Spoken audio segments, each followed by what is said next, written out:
They don't do, you gotta have a project on Friday. Good morning. Good morning. We're going to get started in about 4 minutes. Okay. Thank you.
Good morning. My name is Officer Saunders. I'm a hearing examiner for the Board of Pardons and Paroles. This is a preliminary hearing concerning Daniel Riles, inmate number 235288. Today is Tuesday, February 18th, 2025. This hearing is being conducted via video at the Board of Pardons and Parole Central Office and Cheshire Correctional Institution. Please state your full name and DLC inmate number for the record. Daniel Alexander Riles, the second, 235288. This is a public hearing. Public access to this hearing is available via video live stream. This is a preliminary hearing, which has 3 purposes under Connecticut law: to determine if there is probable cause to believe you committed an act that violated the conditions of your parole, to determine if the act is sufficiently serious to warrant the revocation of your parole, and to determine if you should be held in prison pending further proceedings. The state, not you, has the responsibility to show that there is probable cause to believe you violated one or more of the conditions of your parole. If I do not find probable cause, I will reinstate your parole, which means releasing you and placing you back on parole supervision. If I find probable cause and determine that the act is sufficiently serious to warrant revocation, you may be held in prison pending further proceedings. You should know that a preliminary hearing is an adversarial proceeding. Anything that you say at this hearing can be used against you. This hearing is being recorded. The testimony at today's hearing will be taken under oath. Mr. Riles, please raise your right hand. Do you solemnly swear or solemnly and sincerely affirm, as the case may be, that the evidence you shall give concerning this case shall be the truth, the whole truth, and nothing but the truth, so help you God, or upon penalty of perjury? Yes, I do. Thank you. First, I will read you your rights. Then we will review the parole violation charges of the state your parole officers bringing against you. Then I will review and identify exhibits filed for the record. You will have an opportunity to address the issue of probable cause and the severity of the allegations. At the conclusion of this hearing, I will inform you of my findings, which will be based on available evidence. Do you have any questions about the purpose or procedure before we begin? No, ma'am. Thank you. You have important rights at this hearing, which I now will review with you. You have the right to be represented by an attorney. You may hire your own attorney. If you cannot afford an attorney, you may qualify for an appointed attorney to represent you. Do you intend to seek counsel for this hearing, or would you like to proceed without counsel? I would like to proceed without counsel.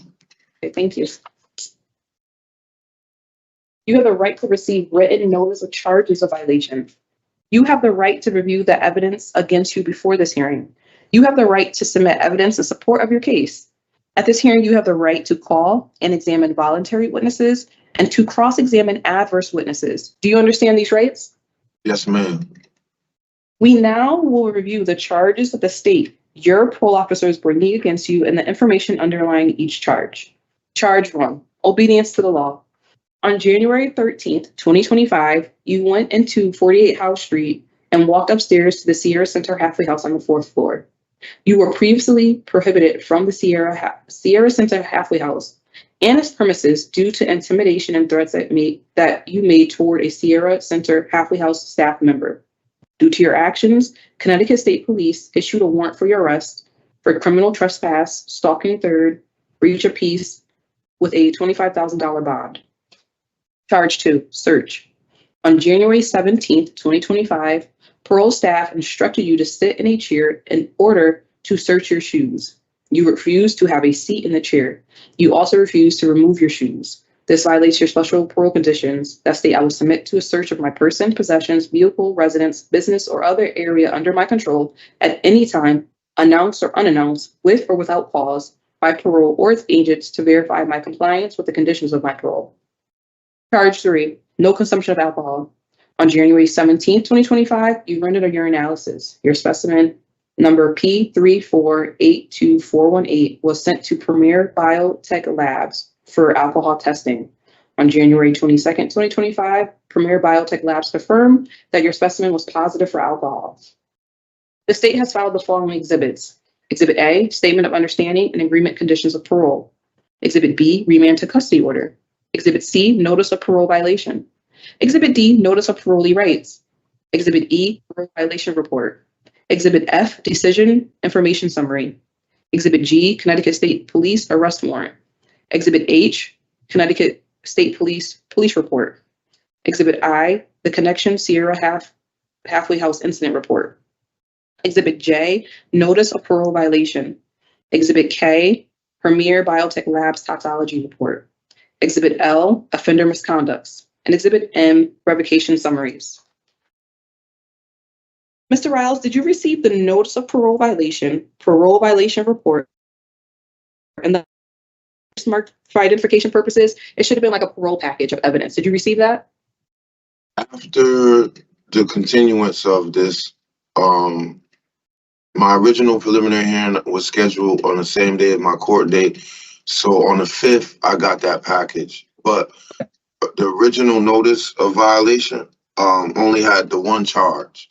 I understand the urine took time to develop, so that's understandable. The other charge of refusing to let them search, I was in cuffs, I was in their custody. Technically, I was in the state police custody because he read me my rights and said, well, Mr. Riles, you're going to have an opportunity to testify. I just want to know if you received the evidence. All right, yeah, after the original preliminary hearing court date, yes. Okay, and did you have time to review it? Yes. Okay. And today we have no witnesses. Now it is your opportunity to respond to the parole violation charges against you. However, Right, remember so, that excuse me, you said we have no witnesses. I did write on my first notice that Edward Vaughn was a witness because he was I got him the job where we work, and he was working with me along with another person. So I said on the first notice that they had his phone number because we both report to the same parole office, and I put him down as my witness. Okay, one moment.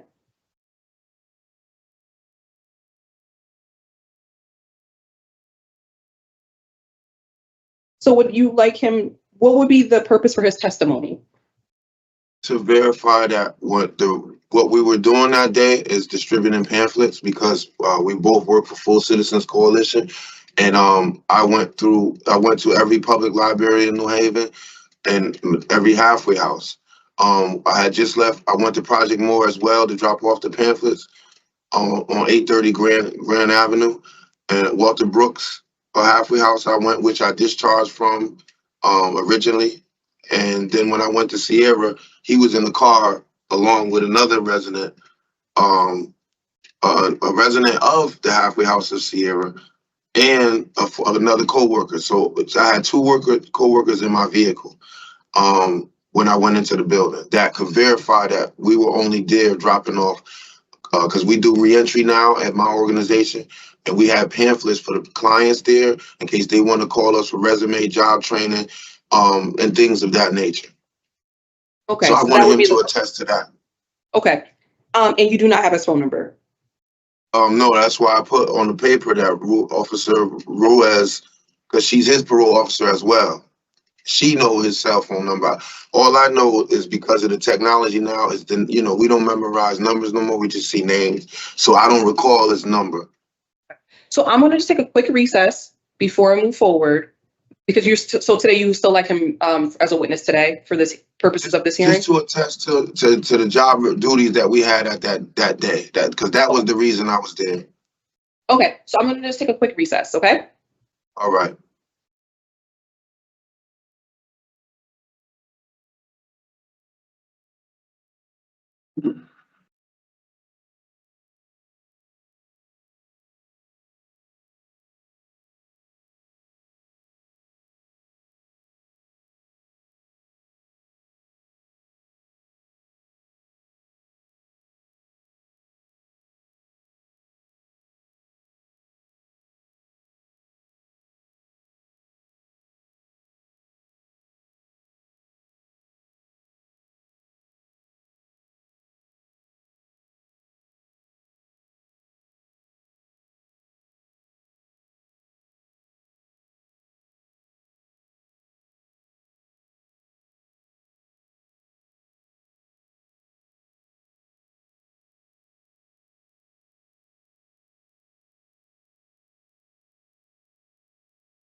Okay, Mr. Riles, we are back on record.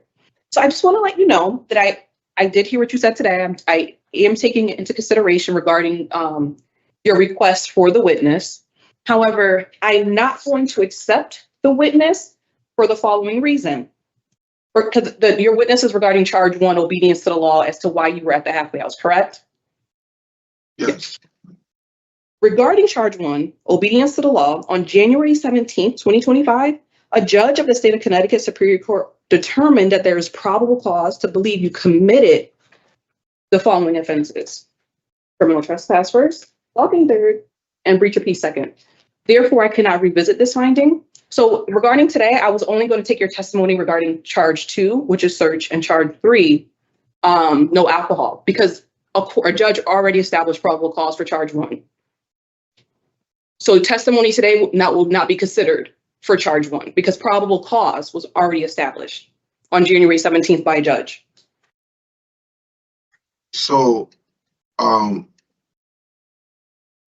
this is why I didn't get an attorney, and this is why I'm doing this myself, because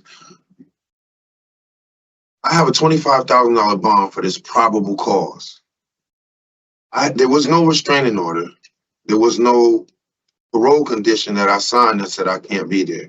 The last time the so-called victim, since they want to call her a victim, I'm gonna acknowledge that. The so-called victim saw me was 26 months ago when she got me arrested for threatening to inform. Mr. Riles, what I'm trying to say is regarding charge 1, we can't revisit this finding. So your testimony, as well as your witness you wanted to provide, the probable cause was already established. So regards to even your testimony today, it's already established. So we're not going to revisit that finding. So in terms of revocation, if we go the revocation route, absolutely, at that time it would be taken into consideration. But in terms of for the probable cause today, the preliminary hearing, testimony is not being taken into consideration. Okay. Because probable cause was already established for that one charge. But regarding charge 2, search, and regarding charge 3, no consumption of alcohol, you can absolutely testify to that today. Okay.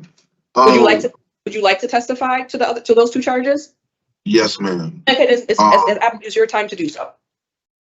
I had a report date of January the 16th. That day when I went to Sierra, one of the coworkers was called by one of the staff members from Sierra about my appearance there, and he suggested I don't go back because they were trying to lock me up. So this was Monday the 13th. Thursday the 16th, that was my scheduled report day. So I'm thinking that because of the situation, the misunderstanding at Sierra, that they were going to book me or remand me anyway. So for that Wednesday night, I had a final good meal at a restaurant with a girl, and I had wine with my steak, New York steak to be exact.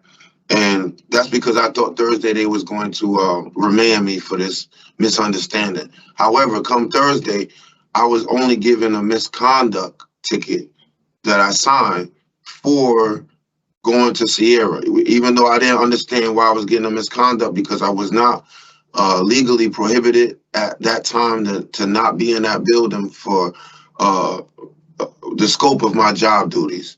I could see if it was a trespass or I had no business there or purpose there, that's one thing, but there was no restriction preventing me from going in that building or even around that person.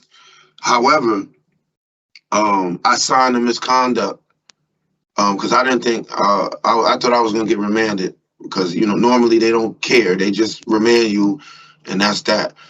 So that's why the alcohol was in my person, because I thought it was, I'm Muslim. I don't even drink. I just had wine that Wednesday night. But the search and seizure, that I was already in custody. As soon as I went through the metal detector, they tricked me, made it. I didn't even think I thought I was good because the day before I just got a misconduct. That seems to disappear from the evidence that they presented because I signed that. That was my initial punishment, and the punishment was frequent report date. Like I would have to report weekly, even though I've been doing extremely well, which I kind of argue because it didn't make sense. But then again, they do what they want. So when I went across the threshold, I was pounced on. They put me against the wall, cuffed me, went in my pockets, went in my back pockets, my side pockets, my hoodie. I had gave my leather coat to P.O. Ruiz prior to even entrance because I didn't want to go through the metal detector holding that, so she carried that. So once they put the cuffs on, checked all of my pockets and stuff like that, the state police officer came and read me my rights. And when I heard my rights, I went crazy. I got in a panic attack because all this is a misunderstanding and some frivolous charges. So after voicing to them that my chest was hurting, they wanted me to sit in a chair. I said it'd be better if I lay down. They wanted to go on my sneakers. I said, you can go on my sneakers. I'm not stopping you. I'm cuffed. I can't stop you. I can't stop you from doing anything you want to do to me, including bringing me to jail. So I guess they got mad and threw that in late because the original charge was just the obedience of the law charge, which is charge 1. That's the first paperwork I got when I got in Whaley Avenue. They didn't have that issue about me not letting them search my sneakers. I can't prevent them from searching my sneakers, Miss Saunders, if I'm in their custody, cuffed up. I wasn't going to kick them. I wasn't wilding and being physically resistant. I just laid. I told them, put me down on the ground, my chest hurting. I'd rather be civically disobedient right now until the EMTs come. They came, and that was that. So originally that charge wasn't there, but I could see now that Harris and them want to throw it, whatever at the ceiling and whatever sticks. All I want today, the reason I didn't take a lawyer, Ms. Saunders, is because I'm not trying to make a sophisticated argument to you. This is about the truth. You just told me I can't even argue charge 1, which is blowing my mind that I can't. Because I'm not copping out to those charges. I told the judge that I want a speedy trial. I'm representing myself. I want to challenge my accuser because this is all stems from my first conviction with this woman of threatening too, which I only threatened to inform her staff that she was sleeping with clients. I was messing with a staff member in that facility. So because I was messing with a case manager, I knew who everyone was messing with. So once I stopped messing with that case manager, Ivy Collins, I still knew what's going on in the facility. Now, when she was trying to arrest me, I told her, if you jam me up for this frivolousness, I'm reporting you to your staff about who you're sleeping with. That was my threat. My threat was never physical, as you read in the exhibits from Connection, her incident report. You trying to jam me up and send me to jail? I could jam you up too because I know stuff. Mr. Riles, sticking to charges 2 and 3. Okay. All right. So, but I'm only saying this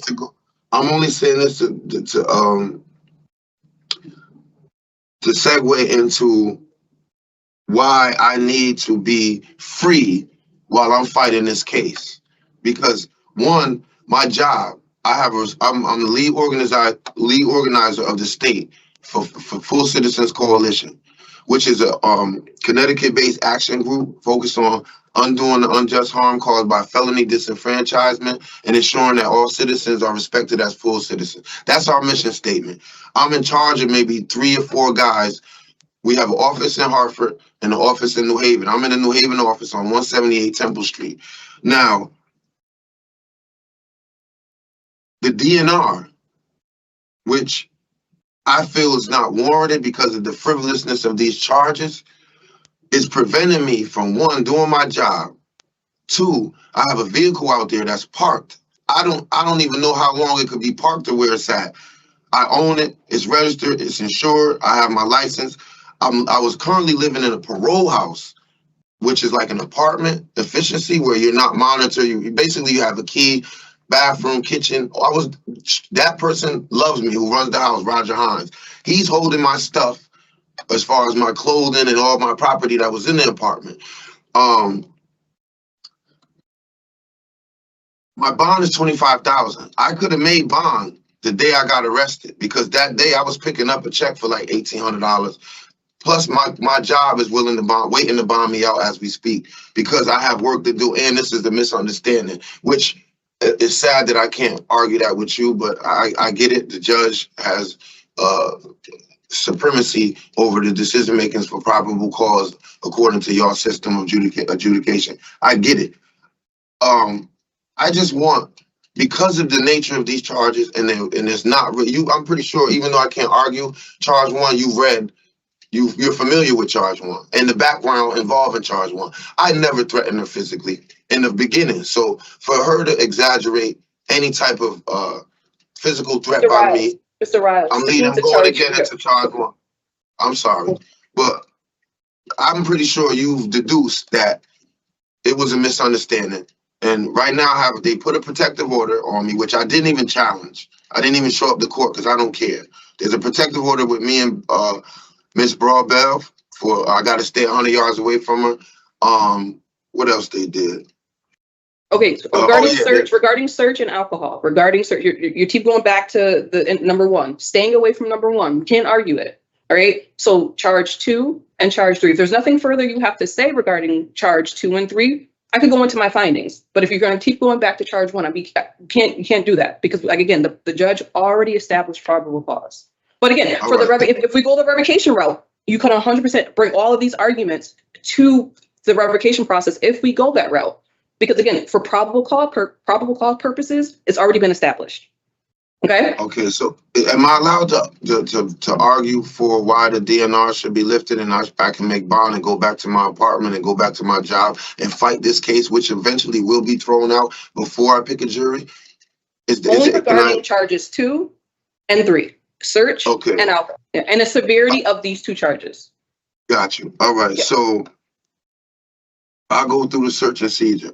They've always had authority to search my person, my car, and my apartment. They always have, and I've never given them an issue about it. Every time I go into parole for a meeting, or when I'm scheduled to meet with my parole officer, I go through the metal detector. I take everything out. It's never been an issue with that. I understand they was upset with me because I was upset about these charges, and they're just throwing whatever they can throw. The alcohol, I told you, it was the night before. I don't drink. I'm Muslim. I think I had 2 dirty urines for alcohol in the whole 3 years I've been home. And that other one was because I didn't have any marijuana and I had a nip. I don't drink. And I've taken countless urines at the Project Moore House, Roger Emerson House apartment that I stay in. We have to take urines whenever they want there, just because we're there. So I take urines with parole when I go see them every month, and I take whatever subjective urines Roger want to do with us. I follow all curfew. I've never brought in any females because we can't have company. I follow all rules there. He can attest to my behavior at that place. That's regarding the alcohol. The search and seizure, again, that I just think they just throwing whatever they could throw because that's not even a big deal. When I went to Welly Avenue, they took my sneakers. They were Jordans, and we can't even wear them in jail, and I had them sent to my job. I just want to be able. I'm 48 years old. I've been incarcerated for the last 17 years. I've spent 17 years in prison. If you add up the 15 I did and the times they bringing me back for these frivolous things with these cases, because as you can see, my criminal history has definitely changed because I went from drug charges, gun possession, federal cases, bank robbery, to miscellaneous charges like misdemeanors. The other ones have gotten annihilated. My infraction got annihilated at the last halfway house, which they didn't even put in the evidence that the person took my charger. And I was being discharged to the Roger Emerson house, which is the parole house, the apartment I live in, the following day. So the person that I was living with took my charger and wouldn't give it back. Got aggressive with me. None of that's put in there because it's always designed to make me look like the bad guy, Miss Sonia. I've been out a total of 1 year. If you add the time I've spent on my own in the last 17 years. I'm not a threat to society. I don't tote guns. I don't gangbang. In fact, my job, we go against community violence. We work with community violent prevention on Aspen Street off of Dixwell. I'm in the city doing things for the community because that I feel like I've done nothing to the disenfranchised population of my community my whole life. I've added to that property devaluing of our society. Now I finally got a job to give back, and And I'm doing that, and I love my job. I'm getting $22 an hour. I saved $3,000 at the Roger Emerson house to put a security deposit on my own apartment when that time was up. I don't feel like I'm willing to go on a bracelet if I have to for a certain amount of time. I just want, my company is ready to bond me out. I didn't understand why the DNR was given to me for such charges like this when it's not a I'm not a threat to that building. I'm not a threat to that person. I haven't been a threat to anybody. Everyone wants to try to make me, Miss Saunders, out to be this violent person because I speak up for myself, because I believe in my own intelligence, because I'm not a slave to the state and I have to behave a certain way to where I was appalled that they even gave you the exhibit about parole when they came to see me in 2019 about parole. I think it's called Decision something. Right, all that was just to misnomer me in your eyes and put some type of cloud in your eyes so that you could say, oh, don't give this guy a chance. He's a piece of shit. I'm saying to you, Miss Saunders, I got an apartment still waiting for me from a guy who runs the apartment that can back me and attest to my behavior at that apartment, that I'm one of the best residents there. I have a job. If I could, you can call my boss right now. They'll pay for my bond, and I can fight this case on the street, which is, I feel, because of the severity of these charges are extremely minimal, and I don't have a history of going on the run. Like I said, I was told to report on Friday, even though Thursday on the 16th they gave me a misconduct and the situation was over. But apparently the judge, during a 5-day span from January 13th all the way to the 17th, decided probable cause. I feel as though because I'm not a threat to nobody out there, the protective order's already, I didn't challenge it because it's never been an issue about wanting to see her or be around her. The parole condition can be added to stay out away from that building. I probably won't even drive down House Street anymore.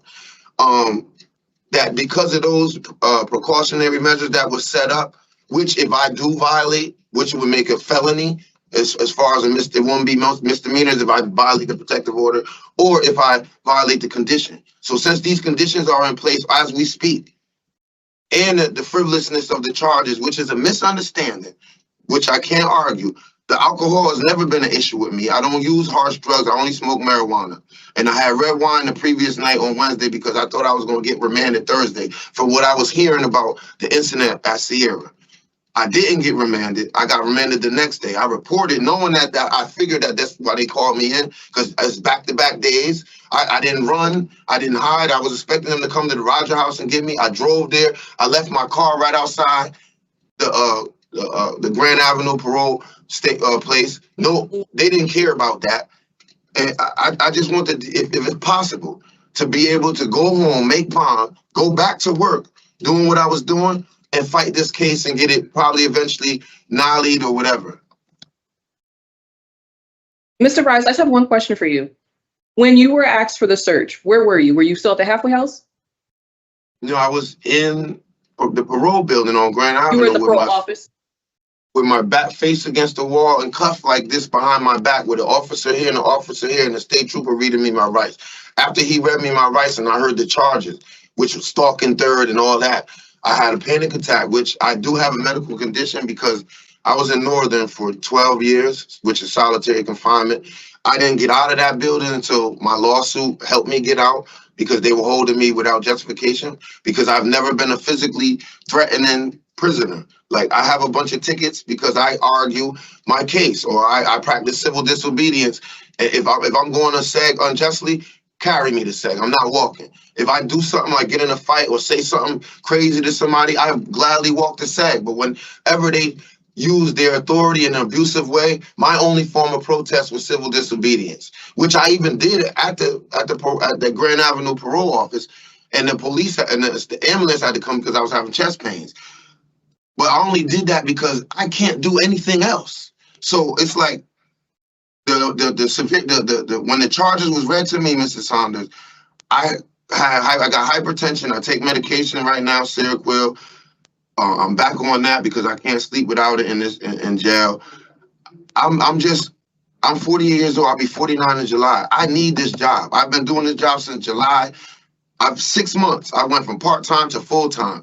I had $3,000 saved with Roger Emerson House. I got a bank account in New Haven Savings Bank on Welly Avenue. I had things in motion. I helping my mother out. I have a daughter that I'm just finally getting to know who's in DC. I can't afford to just be sitting in jail for charges like this when I'm not a threat to society, when I'm not showing any criminal activity. This is just a misunderstanding that unfortunately, I can't even argue it with you today because a judge supersedes whatever power you have. So all I'm saying, if you do have the power to consider releasing me so that I can make bond and even wear a bracelet for a time period, I will do whatever y'all want me to do. I just want to go back to work and save money and continue doing what I was doing. That's all I want to do. I am not a threat to no one, Ms. Saunders. Thank you, Mr. Riles. I'm going to take a moment before I announce my findings, okay?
Okay, Mr. Riles, we are back on record.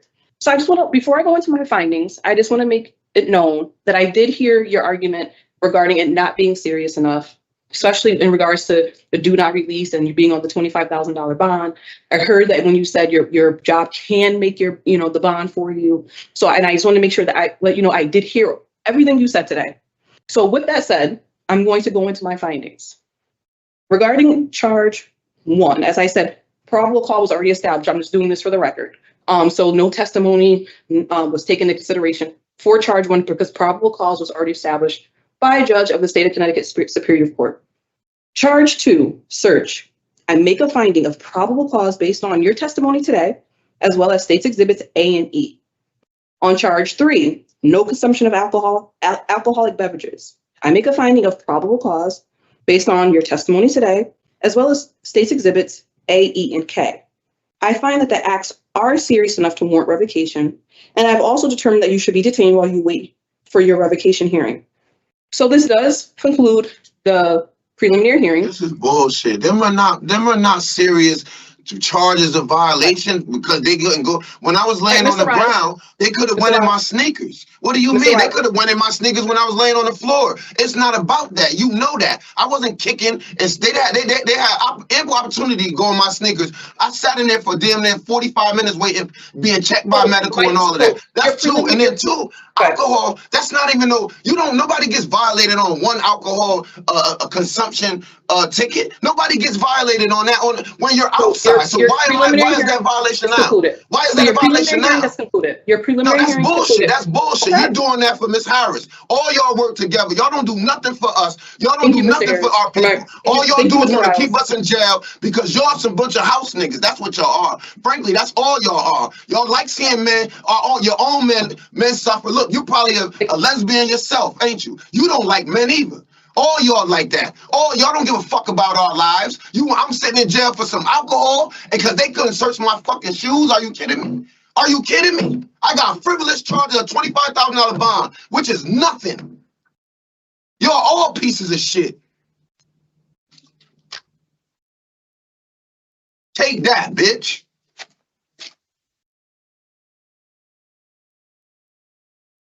House